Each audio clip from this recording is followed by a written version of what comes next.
ভারতের কলকাতায় বাংলাদেশি পর্যটকের সংখ্যা উল্লেখযোগ্যভাবে কমে যাওয়ায় শহরটির অর্থনীতি মারাত্মকভাবে ক্ষতিগ্রস্ত হয়েছে। বিশেষ করে নিউ মার্কেট এলাকার হোটেল, খাবারের দোকান এবং শাল কাপড়ের ব্যবসাগুলো বিপর্যস্ত হয়ে পড়েছে। এমনকি ২,০০০ রুপির হোটেল রুমের ভাড়া ৬০০ রুপিতে নেমে এলেও ক্রেতার দেখা মিলছে না। কলকাতা টু ঢাকা টু কলকাতা বাস রুটেও যাত্রীর সংখ্যা কমে গেছে বলে জানান বাস মালিকরা। তারা বলছেন, যেখানে আগে প্রতিদিন ৩০ থেকে ৩৫টি বাস চলত, এখন তা কমে মাত্র ৫ থেকে ১০টি বাসে দাঁড়িয়েছে। নিউ মার্কেট এলাকার সদর স্ট্রিট, মাকউই স্ট্রিট এবং রফি আহমেদ কিদয় স্ট্রিট সহ আশেপাশের ১০ থেকে ১২টি সড়কের দুই পাশে থাকা শত শত ব্যবসা প্রতিষ্ঠান পর্যটক সংকটে ভুগছে।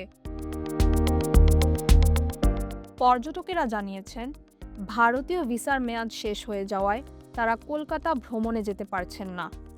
ঢাকায় ভারতীয় হাই কমিশন সর্বশেষ ২০২৪ সালের ১৩ আগস্ট পর্যটক ভিসা ইস্যু করেছিল। দ্রুত ভিসা ইস্যু পুনরায় চালুর দাবি জানিয়েছেন তারা। এদিকে কলকাতার ব্যবসায়ীরা পর্যটকদের অনুপস্থিতিতে তাদের আর্থিক লক্ষ্য পূরণ করতে ব্যর্থ হচ্ছে। তারা বলছেন, ৫ আগস্টের পর এত দ্রুত পর্যটক সংকট তৈরি হবে তা তারা কল্পনাও করতে পারেননি। তাহমিনা রহমান, হাফসা, ঢাকা ওয়েস্ট।